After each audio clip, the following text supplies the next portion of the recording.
Hello दोस्तों, welcome to sleepy classes.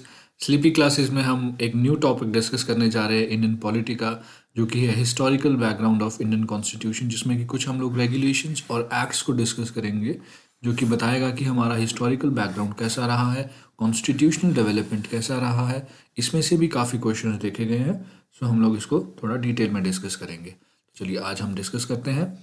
तो पहला जो आपका है, देखिए हम लोग कंपनी रूल जो रहा है आपका 1773 से लेके 1858 तक। ठीक है दोस्तों। तो 1858 का मतलब है कि हमारा जो 1857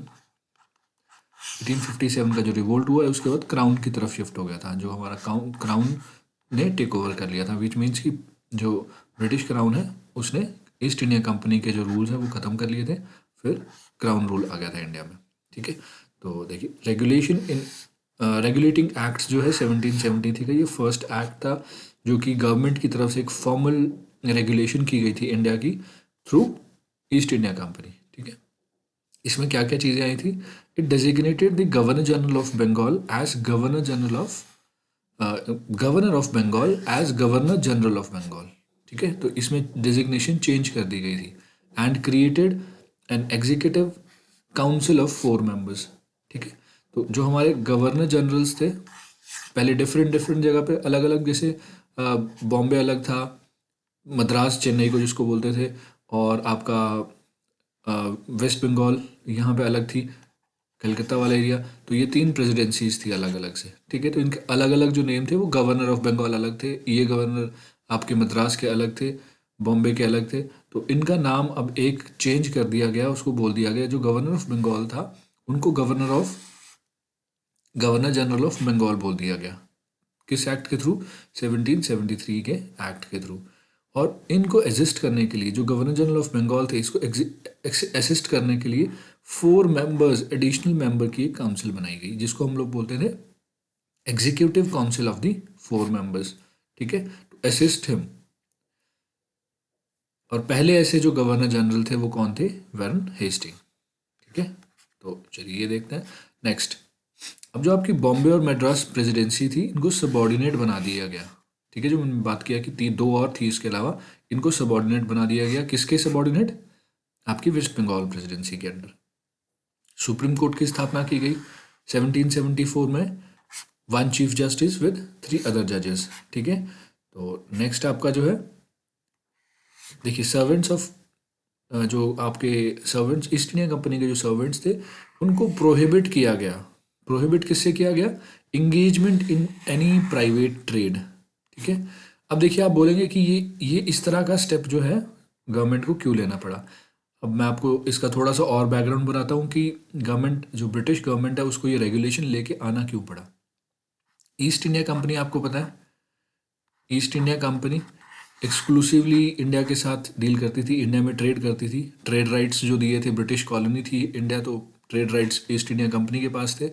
ईस्ट इंडिया कंपनी ने बहुत सारे लोन उठाए थे, जैसे हमारी कंट्री में भी लोन लेते हैं बिजनेसमैन, इस तरह से जो ब्रिटिश ईस्ट इंडिया कंपनी थी, इसने गवर्नमेंट से लोन लिया था, गवर्नमेंट बैंक से लोन लिया था, जो कि ट्रेड करने के लिए इंडिया के साथ। ठीक है। तो हुआ क्या कि ईस्ट इंडिया कंपनी जो है अपने लोन्स को रीपे नहीं कर पा रही थी, उसमें फेल हो रही थी। ठीक है। उसमें फेल हो रही थी या बैंक्रप्सी की तरफ जा रही थी। तो गवर्नमेंट ने प्रिवेंटिव एक्शन लेते हुए का उसके थोड़ी इन्वेस्टिगेट किया। उसमें क्या पाया गया कि जो सर्वेंट्स है वो प्राइवेट ट्रेड में इन्वॉल्व है, विच मीन्स कि वो कंपनी का लॉस करवा रहे हैं, लेकिन वो खुद बहुत ज़्यादा पैसा कमा रहे हैं करप्शन की वजह से। ठीक है। तो कंपनी को जब ये चीज़ पता चली, तो उन्होंने रेगुलेशन करने के बाद ये चीज़ एक, इसलिए ये वाला पॉइंट को इसमें डाला गया है। ठीक है दोस्तों, तो आपको ये समझ आ गया होगा। फिर जो आपका है next, strengthen the control of British government over the company. अब देखिए, ये मैंने आपको जो चीज़ अभी बताई, ब्रिटिश गवर्नमेंट का कंट्रोल स्ट्रेंथन किया गया कंपनी पे। कारण यही था कि कंपनी जो है बैंक्रप्सी की तरफ जा रही थी। ठीक है। अब इसमें और चीज़ क्या किया गई, आपकी जो आपकी COD है, कोड ऑफ डायरेक्टर्स है, गवर्निंग बॉडी है कंपनी की, वो रिपोर्ट करेगी revenue, civil and military affairs जो है इंडिया के अंदर, किसको? ब्रिटिश गवर्नमेंट को। चलिए नेक्स्ट देखते हैं। नेक्स्ट आपका जो रेगुलेटिंग, इसको इसमें अमेंडमेंट की गई, अमेंडमेंट, प्रीवियस एक्ट को अमेंड किया गया और 1781 में। ठीक है।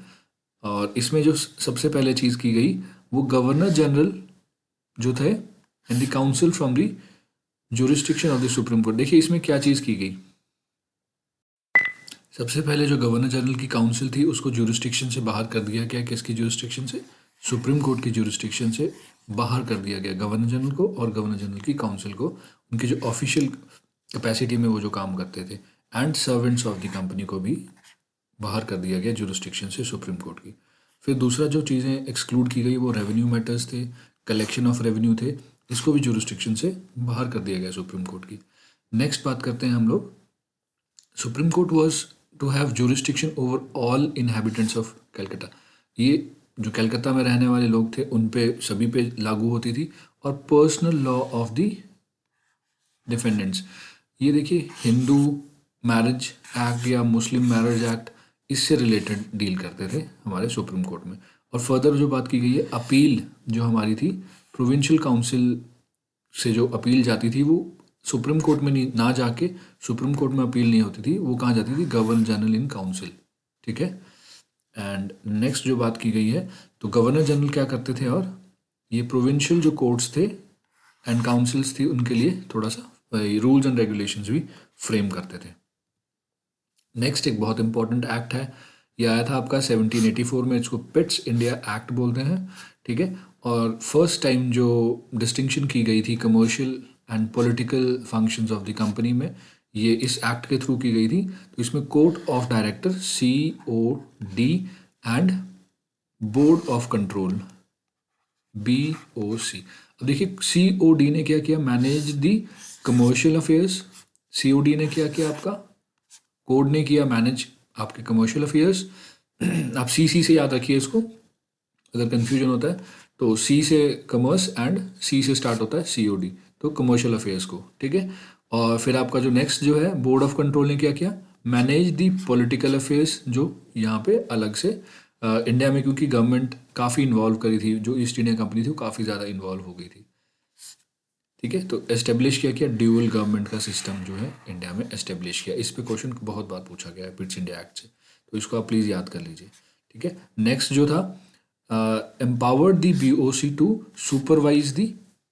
Supervise and direct all operations of civil military government और revenue in the British possession of India. और देखिए इसमें एक बहुत इंपॉर्टेंट चीज़ और की गई है कि फर्स्ट टाइम जो है, फर्स्ट टाइम कंपनी के जो टेरिटरीज हैं इन इंडिया उसको ब्रिटिश पोजेशन इन इंडिया कहा गया है। तो ठीक है, ये चीज़ ध्यान में रखनी है आपने। नेक्स्ट फिर आपकी बात आती है, नेक्स्ट जो आपका है चार्टर एक्ट 1793। इसमें देखिए जो आपके गवर्नर जनरल थे, गवर्नर जनरल को बहुत ज़्यादा ओवरराइडिंग पावर्स दी गई, उनको बहुत पावरफुल बना दिया गया एज़ कम्पेयर टू उनके जो फर्दर जो बॉम्बे की प्रेसिडेंसी के थे या मद्रास प्रेसिडेंसी के जो गवर्नर्स थे या प्रिंसली स्टेट्स के जो गवर्नर्स थे, एज़ कम्पेयर टू दम जो हमारे कलकत्ता के या हम लोग कहें कि वेस्ट बंगाल के जो गवर्नर जनरल थे वो काफ़ी ज़्यादा पावरफुल बन गए थे। ठीक है, कॉर्नवालिस थे उस टाइम पे। तो नेक्स्ट जो चीज़ इसमें की गई कि जो गवर्नर जनरल्स थे वो बहुत ज़्यादा more powerful and control over the governments of the subordinate presidencies, जैसे कि बॉम्बे एंड मद्रास हम लोग बता चुके हैं ये। नेक्स्ट बात की गई है इसमें, ट्रेड मोनोपोली को जो है एक्सटेंड कर दिया गया फर्दर 20 ईयर्स के लिए। ठीक है। नेक्स्ट इसमें कमांडर इन चीफ को रिस्ट्रिक्ट किया गया कि गवर्नर इन चीफ जो होंगे गवर्नर जनरल की काउंसिल के पार्ट नहीं होंगे। फर्दर इसमें एक चीज़ और चीज़ ऐड की गई थी ये इस एक्ट में, it let down the members of the board of control and their staff henceforth to be paid out of Indian revenue. बहुत इंपॉर्टेंट है, देखिए ये अगर आप बात कीजिए इस पॉइंट का, ये इंडियन रेवेन्यू से आपके जो इंडिया में जितने भी एम्प्लॉयज़ काम कर रहे हैं कंपनी के, वो सभी का जो सैलरी है वो इंडियन खर्चे से जाएगी। तो हम लोग जब आगे डिस्कस करेंगे ये कब ख़त्म होती है, किस एक्ट में इंडियंस डिवाइड इसके लिए अगेंस्ट रेज करते हैं वॉइस की आप लोग, हमारी जो हमारा रेवेन्यू है उसमें से इंडियंस ब्रिटिश एम्प्लॉयज़ की सैलरी को बंद कर दीजिए। तो ये फर्दर जो हम लोग आगे देखेंगे, तो आपने ये दो चीज़ें यहाँ पे ध्यान में रखनी है। नेक्स्ट आपका है चार्टर एक्ट ऑफ 1813।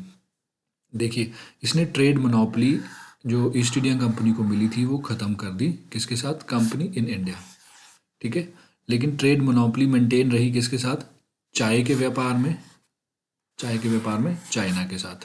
तो ब्रिटिश ईस्ट इंडिया कंपनी की टी के साथ, ट्री में ट्रेड करने का चाइना के साथ जो ट्रेड वो मोनोपोली रही वो कंप्लीट वो रही, उसको इंटैक्ट रखा गया।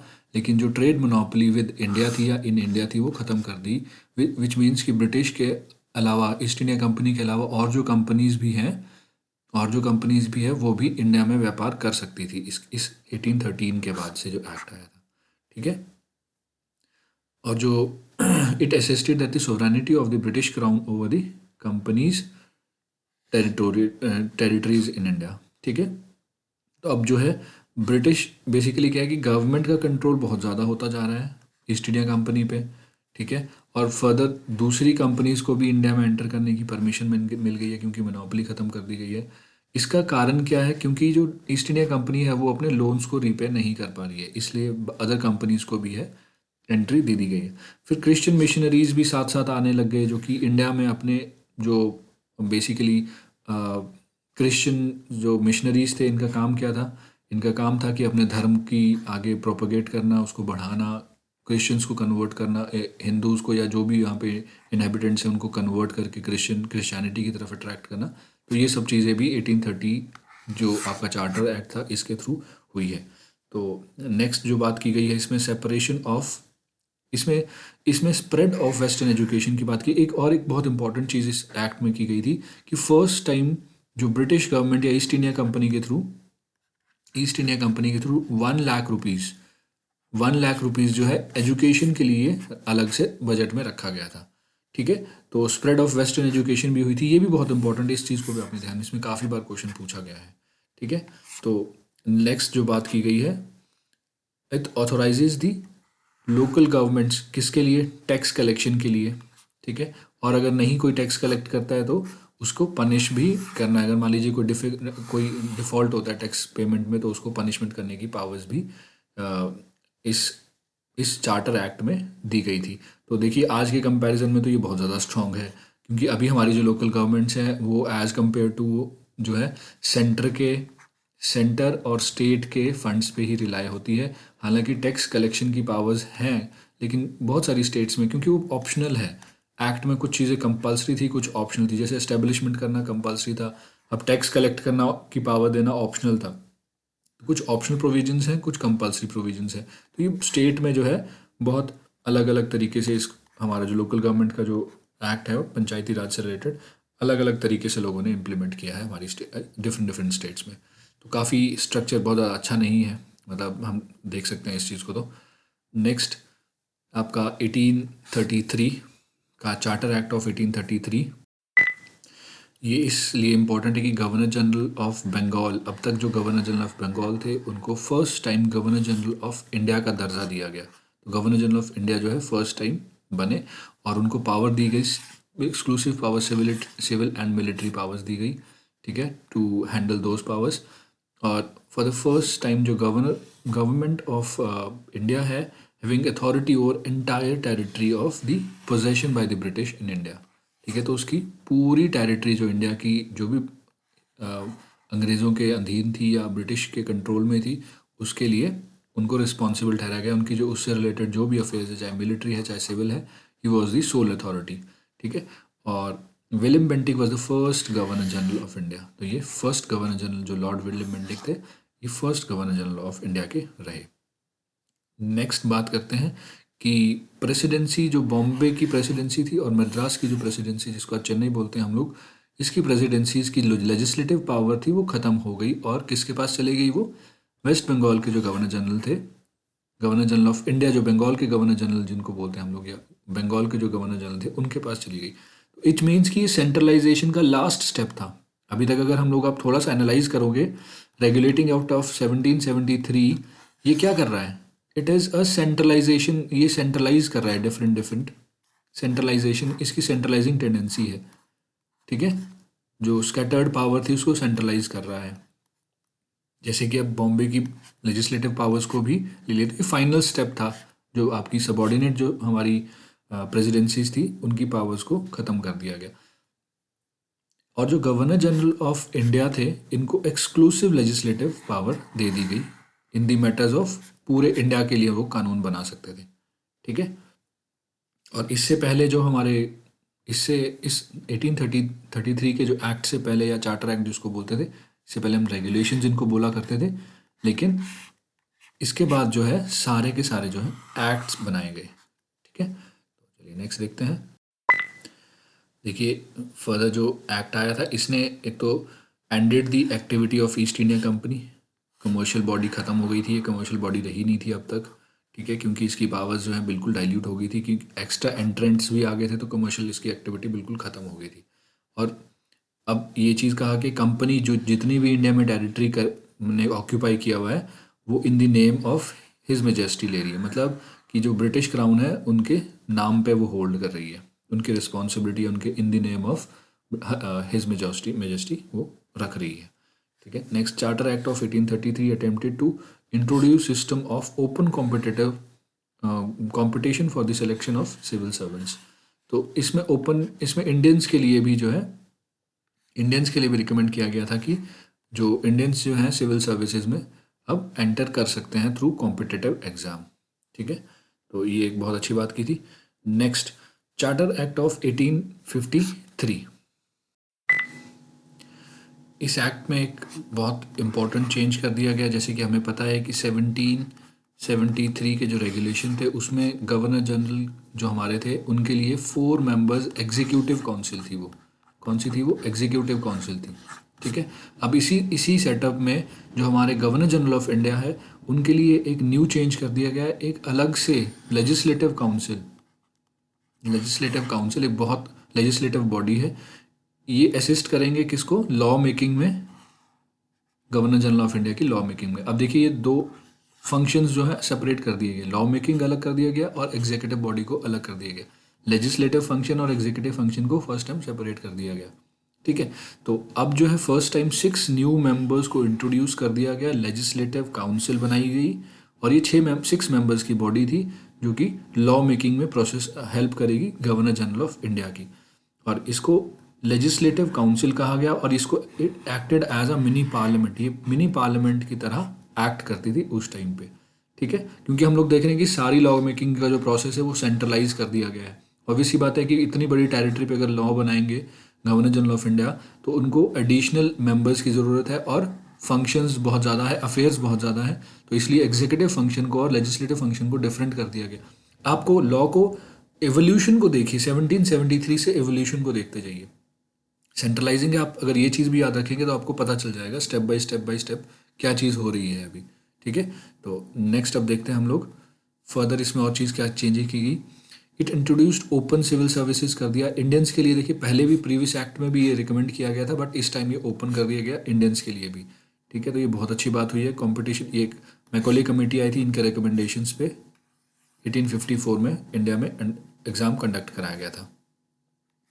और देखिए अब इंडिया की जो ईस्ट इंडिया कंपनी थी, हमें प्रीवियस एक्ट में देखा कि वो बैंकरप्सी की तरफ जा रही है, लोन्स प्रीपे नहीं कर रही है, गवर्नमेंट जो है उसको सेंट्रलाइज टेक ओवर कर रही है धीरे धीरे धीरे। बट इस एक्ट में एक चेंज आया कि इसने स्पेसिफिकली इसने ये कहा कि जो आपकी जो कंपनी है it will continue the control of Indian territory. जो पोजेशन है इंडियंस का, इंडियन टेरिटरी का जो पोजेशन है कंपनी के पास in the name of crown, but specify नहीं किया कब तक।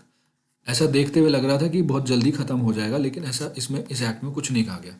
तो गवर्नमेंट की इंटेंशंस बहुत क्लियर नहीं थी इस बात में। फर्दर इसमें जो 6 मेंबर्स बॉडी थी आपकी, 6 मेंबर की 1 2 3 4 5 6, इसमें से जो है 4 जो है आपके लोकल रिप्रेजेंटेशन शुरू कर दी। इसमें इंडियंस को भी लॉ मेकिंग प्रोसेस में लेना शुरू कर दिया। तो इसमें कौन कौन से थे? मद्रास से थे, बॉम्बे से, बंगाल से और आगरा से जो मेंबर्स थे। मेनली ये लोग वो थे जो गवर्नमेंट के, हम लोग कह सकते हैं कि गवर्नमेंट की बात मानने वाले थे या गवर्नमेंट की कुछ रॉयल फैमिली से थे। तो ये इलेक्टेड तो नहीं थे, ये लोग नॉमिनेटेड थे। ठीक है, तो बेसिकली ये क्या है, मैं आपको ये हम लोग कॉन्स्टिट्यूशनल बैकग्राउंड में क्यों इन चीज़ों को देख रहे हैं कि हम लोगों को ध्यान में रखना है कि हमारा जो कॉन्स्टिट्यूशन है वो किस बेसिस पे डिमांड किया गया और इससे पहले कौन कौन से लॉज एग्जिस्टिंग थे। एक एक्सपीरियंस था इंडियंस के पास कि हम लोगों को यहाँ पे ये चीज़ डिमांड करनी है, फर्दर एक्ट्स में हमने ये डिमांड करना है फर्दर। अभी तो वो प्रोसेस शुरू ही नहीं हुआ है। अभी क्या है कि 1857 का रिवोल्ट होगा, 1857 के रिवोल्ट के बाद ये चीज़ें शुरू होगी। ठीक है, तो नेक्स्ट हम लोग फर्दर सब्सिक्वेंट वीडियोस में देखेंगे। तो तब के लिए हमें इजाज़त दीजिए। Thank you so much. Have a good day.